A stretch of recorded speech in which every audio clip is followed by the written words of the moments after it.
صورة جنة غيسايا تبوئي عاشتتي ميرا بالجوس الرئي شننا مات أداك بدأ سنبيا دنجر نقاسين دقني يويا اسن جنر بكجرتني تنجيني جالن لي قرب ما في أول ما اسنادك أو سنجنا خندق يفتح كواتي ديك عشان تحلو كان موتو ديك أغلب يوم بدأ يجرا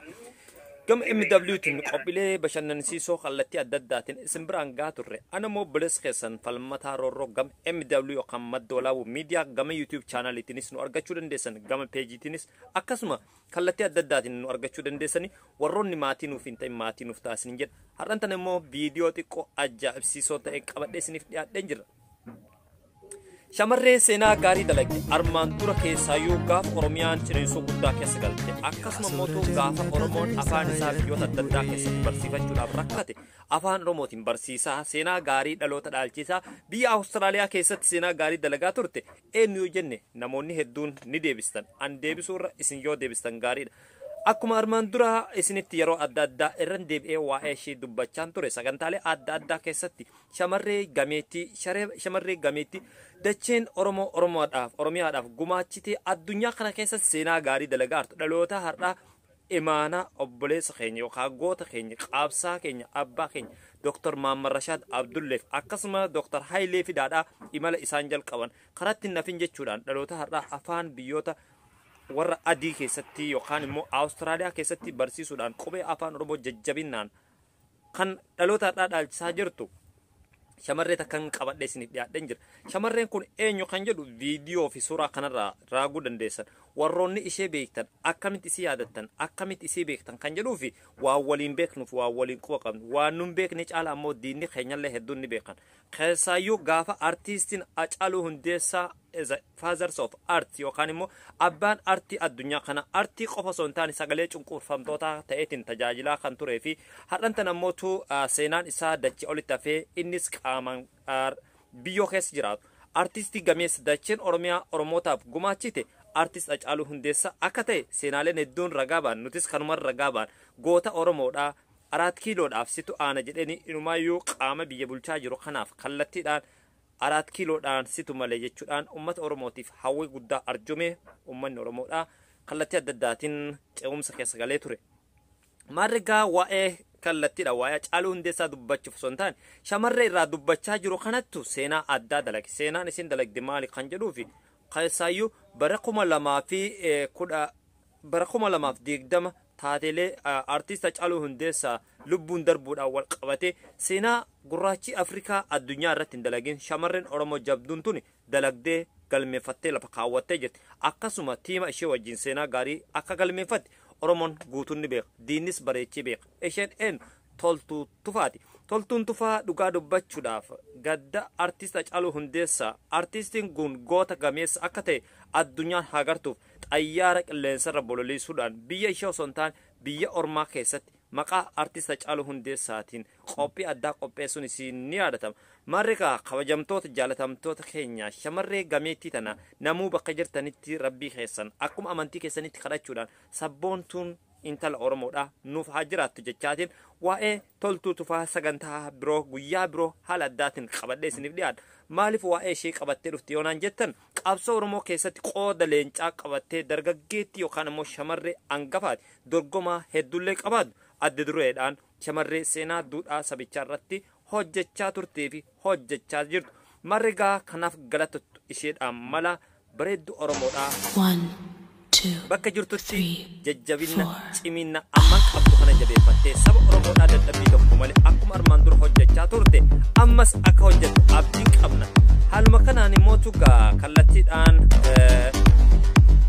gara Minnesota Singis oromoo walloo jechuudhaan maqaa ishee kan moggaafattee lallabaa adda addaa lallabaa turtee fi lallabaa jirtu shamarree keenya oromoo walloodhaa namni hin beekne hin jiru jechaadha keessaayyuu kan itti dhalatte ona afran qal'oo dirree dhawaa waggaa ta'u garuu immoo gaafa oromiyaan ciniinsuu keessa galtee uummata keenya kan walloodhaa sagalee dhabee rakkachaa ture maqaa ishee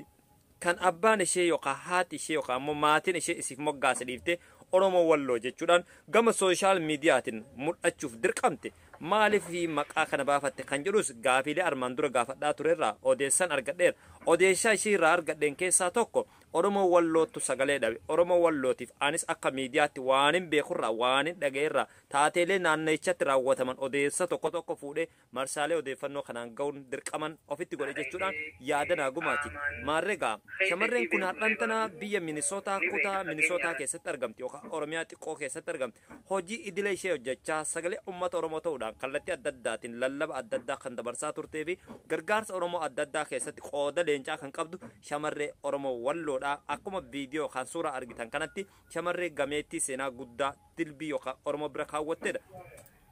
Keessaayyuu rakkoolee gurguddaa yeroo koronaan jirutti jechaadha. Uummata keenyaaf koronaan manatti nan deebisu COVID-19 inumaayyuu mana nan deebisu jechuudhaan shamarroota adda dureedhaan hiriira adda addaa deeggarsa miidiyaalee Oromoo jajjaboo irratti qooda guddaa fudhachaa turte keessaa adda dureedhaan shamarree dheeramtuudha Oromoo Walloo jechaadha. Maarreegaa itti aansuudhaanis kallattiidhaan biyya Jarman yookaan Western European isin geessa. Biyya Jarman yoo isin geesse shamarreen hedduullee jiraachuu baatan isaan jiran hedduun isaanii jajjabduu keessaayyuu hawaasa keenya tiimii warkii keessatti hundeeffama waaldaalee adda addaa kan akkasii komando odaa hullee akkasuma mootuu shanan gibee fi isaan biroo keessatti shamarran hirmaatanii hirmaachisaa turan. Kana qofaa miti. Keessaayyuu waa'ee irreechaa irratti Oromoon tokko ta'eetiin godina yookaan ammootu Western Europe kana keessatti irreecha akka wal wajjin kabajatuuf dhiibbaalee adda addaa shamarree godhaa turtee fi miidiyaalee Oromoo irrattis gahee guddaa taphachaa kan turtedha. Kana qofaa miti inumaayyuu gaafa biyya abbaa isheetti galte jijjiiramaan wal qabatee naannoo dhaloota isheetiif mana barumsaa keessatti arjooma adda addaa arjoomuudhaan qarshii 300,300 ol hin tilmaaman arjoomtee qe'ee isheetti kan yaadatte shamarree biyya Jarman jirtu Fatiyaadha. Fatiyaan waltajjiilee adda addaa dhimmoota Oromoo fi dhimmoota gargaarsaa adda addaa keessatti hirmaachuudhaan shamarree dorgomaa tokkollee biyya Awurooppaa yookaan immoo Western Europe keessatti hin qabne akka taate seenaaleen ishii baakgiraawundiilee ishii irraa odeeffadheen argee jira. Dargaggoonni hedduun inumaayyuu ni dubbatan bakka dhiiraallee osoo ishii buuftee irraa dubbatte kanaan jedhanis kumaatamoota. Fatiyaan akkuma asirratti argitan kana qe'ee dhaloota ishii himachuullee nama hin feenedha. An Oromoodha jetteetiin akka Oromootti Oromoon akka jabaatuuf nama ga'umsa guddaa irratti argamuu fi ga'umsa guddaan hojjechaa turtedha. Dargaggeessi Oromoodhaa gaafa biyya san hin jirre yookaan shamarreen Oromoo gaafa biyya san hin jirre sabboonummaa ishee tiikfatteetiin jiraachaa kan turte har'a immoo maatiin ilmaan Oromoo kallattiidhaan biyyoota addunyaa kana keessatti hedduminaan dabaluudhaan carraa shan biyyi Jarmanis argattee shamarran hedduu dargaggoota hedduu qeerroo lafaa dhufaa jiran hedduu wajjin har'an tana sagantaalee adda addaa qopheessuun qooda keessaa fudhachuudhaan keessatti hirmaattee hirmaachisuudhaan gama fayyaatiin gama diippiloomaasii adda addaatiin shamarree hojjechaa jirtudha. Ammas immootu keessaayyuu waaldaa komandoo keessatti shamarree akkam qaalii akka taate namoonni adda addaas keessaayyuu waaldaa komandoo keessa odeessa gar duubaatiin na erganiin natti himanii jiran. Maarreegaa nutis shamarran akkasii nuuf haa heddummaattu jennaan.